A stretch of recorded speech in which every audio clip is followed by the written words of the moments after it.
You know the story: small shepherd boy, giant warrior, one stone, one victory. But what if it wasn't just about courage? What if an invisible hand had already written the ending before the first step was taken? Welcome to Divine War Stories, where ancient battles come alive, not just with weapons and warriors, but with the unseen power that turned the tide of history. Subscribe now and witness how the divine hand moved through war, fate, and faith.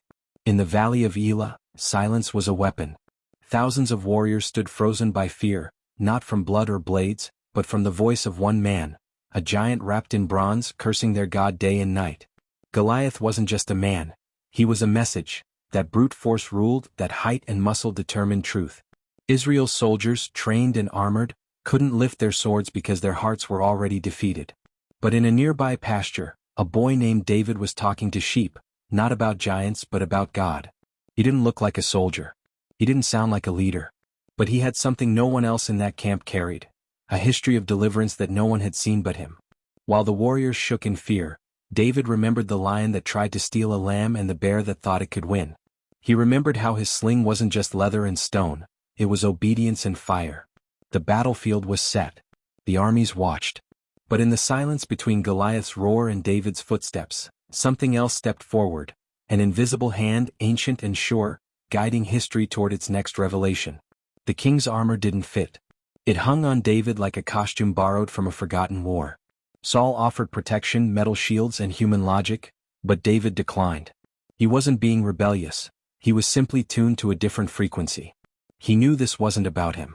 Every time Saul looked at Goliath, he saw a monster no man could face. But every time David looked at Goliath, he saw a moment for God to be revealed. That shift changes everything. The real battle isn't fought with weapons, it's fought with perspective. David's brothers mocked him, soldiers whispered doubts, but heaven wasn't consulting the crowd. The hand of God doesn't vote. It moves where faith opens space.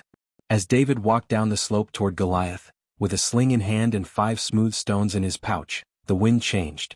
Not visibly, not violently, but spiritually. Goliath laughed, cursed, threatened. But heaven had already made its decision. And once that decision is made, no giant stands a chance. This wasn't a duel. It was a demonstration. 1 stone. 1 shot.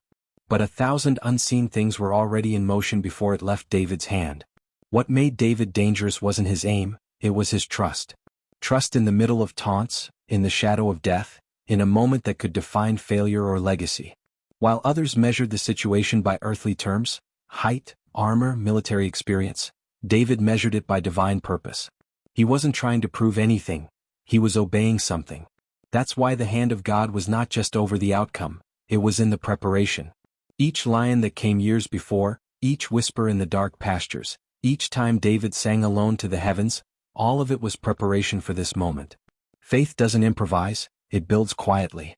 When Goliath fell, the stone did the visible work, but obedience had already done the invisible work. It's not about the size of your enemy, it's about the size of your surrender. When God writes a victory, he doesn't need to shout. 1 stone is enough when his hand is guiding it. The crowd erupted in disbelief. The mighty Philistine lay still, his voice silenced, his body crumpled. But David didn't celebrate. He ran. He took Goliath's own sword and finished what heaven had started. There's a moment when spiritual authority becomes visible. And it's never when we expect it. David wasn't crowned that day, but the invisible crown of destiny rested on his head. Saul watched with trembling eyes, not because he feared David, but because he saw something he couldn't control. That's what divine favor looks like: unpredictable, uncontainable, undeniable. The armies of Israel charged forward with newfound courage, but the real battle had already been won in the heart of a shepherd who believed. And that's the truth few understand. The war doesn't start when you arrive at the battlefield. It starts when you believe that God's hand can move through yours. David didn't win because he was brave. He won because he believed something others had forgotten, that the God who parted seas and shook mountains hadn't stopped moving. Every time we face giants, the temptation is to shrink back into logic, fear, calculation. But David stepped forward with memory. He remembered who God had always been. He remembered the songs sung under stars and the stories told by firelight. He remembered that weakness is a canvas for glory. And so, while Goliath came with sword and spear, David came with memory and mission. The invisible hand of God doesn't move through the strong, it moves through the surrendered. And when that surrender is pure, it doesn't just defeat giants, it changes nations. After the dust settled, David returned to his sheep. That's the part we don't talk about. The victory didn't make him arrogant. The applause didn't distract him. He wasn't chasing fame, he was walking in assignment. And that's why the invisible hand kept moving in his life.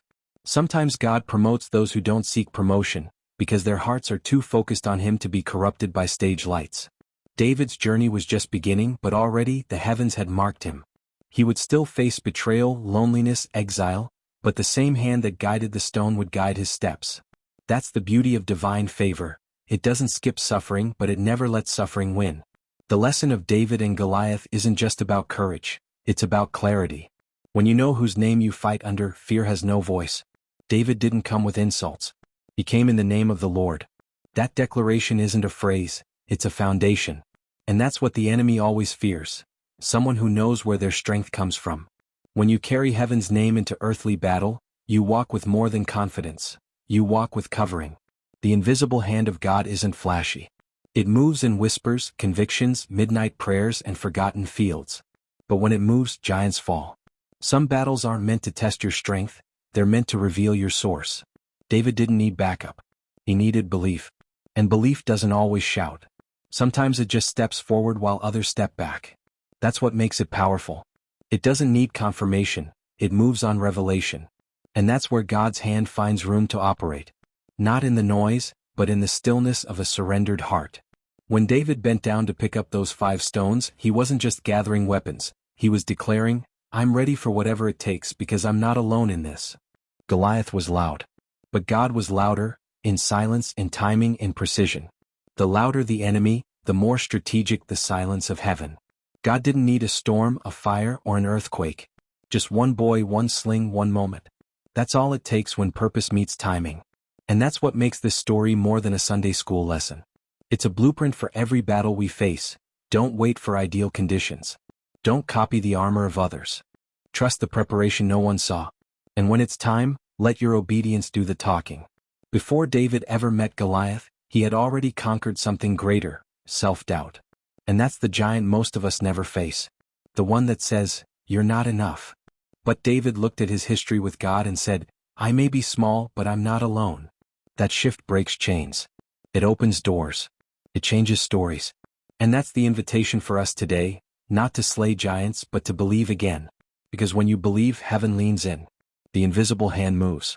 And even if no one sees it, you will know, God was here. When David stood before Goliath, time slowed down, not because of fear but because something eternal was about to break through the ordinary. The armies were frozen, watching a moment that didn't make sense to human minds. A boy with no armor, no rank, no military training, yet somehow he carried the authority of heaven. And that's what the invisible hand of God looks like. It doesn't choose based on qualifications, it chooses based on readiness. David wasn't the most equipped, but he was the most aligned. His spirit was open. His motive was clean. He wasn't looking for glory, he was looking for God's name to be honored. And in that purity the hand moved. Not just in the stone, but in every heartbeat, every step, every word that challenged darkness. Sometimes, God waits for someone small enough to carry something big. And in that moment, David wasn't just holding a sling. He was holding the weight of a nation's hope, and the whisper of a kingdom that hadn't yet arrived. The aftermath of Goliath's fall was more than victory, it was exposure. The battle revealed what the army truly believed. Saul had the throne but no trust. Israel had soldiers but no strategy. It took a shepherd to expose the spiritual drought of a nation. That's the irony of divine battles. They don't just defeat enemies, they expose idols. The idol of strength, the idol of appearance, the idol of protocol. When God moves, he doesn't just conquer, he cleanses. David's victory pulled back the curtain and showed what true leadership looks like. Not position but presence. And presence doesn't need validation. When the hand of God rests on you, doors open, enemies fall, and hearts shift, even if the world doesn't understand how or why. David didn't just kill a giant, he ignited a movement. Suddenly, courage returned to the fearful. Soldiers who had been silent for weeks found their voices. A nation that had hidden in shadows began to run toward light. That's what faith does, it multiplies. It's contagious. One act of bold obedience can ripple through an entire generation. And the secret behind that ripple is not just inspiration, it's invitation. David didn't stand alone because he was special. He stood alone because no one else would. But once he stood, others followed. That's the hidden power of your battles. They're not just about you. They're about the people who will watch you and remember what's possible when someone trusts the invisible. The sword David used to end Goliath's reign wasn't his. It belonged to the enemy. That's another mystery of God's movement. He often uses what was meant to destroy you as the very tool to elevate you. Goliath mocked David with that sword. He flashed it like a threat. But in the end, it became the symbol of reversal. What was once a weapon of fear became a trophy of faith.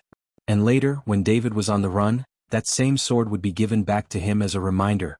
God doesn't just defeat giants. He recycles their weapons for future victories.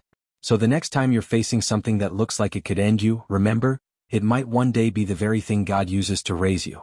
Years later, David would still reflect on this moment. Not with pride, but with awe. He would write songs about deliverance, poems about the God who rescues with invisible hands. And in those songs we find the truth.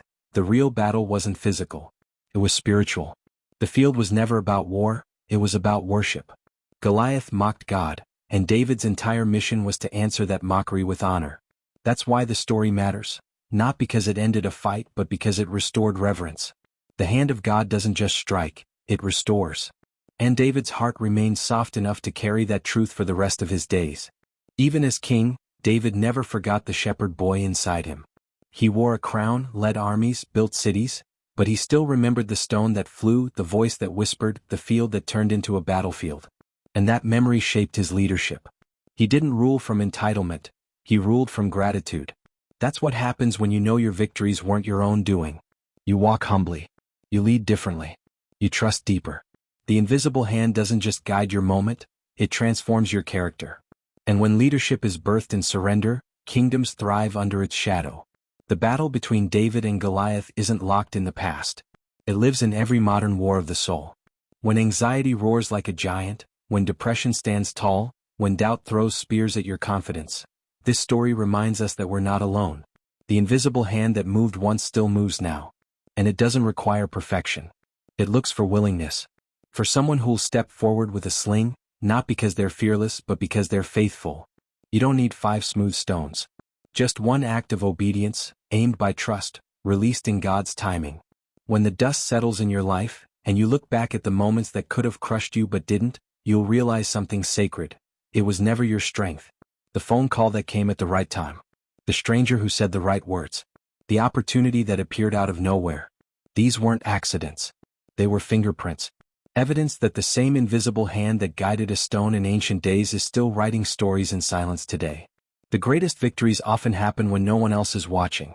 When it's just you, your fear, your fragile faith, and the quiet movement of God beyond what your eyes can see. So what does it mean to live like David? Not to be flawless but to be faithful. To walk into battle with scars, doubts, limitations, and still believe that heaven might choose to move through you. It means trusting that your preparation in hidden fields wasn't wasted. That your private worship matters. That your battles have purpose. The giants may be tall but they are not eternal. And neither is their power. But the hand of God, that hand doesn't grow weary. It doesn't retreat. It moves in alignment with hearts that dare to believe. Hearts like David's. Hearts like yours. If this story stirred something in you, don't let it fade. Subscribe to Divine War Stories and journey deeper into the battles where the unseen God made himself known. Share this with someone facing their own Goliath today. And remember, when you walk in obedience, you never walk alone.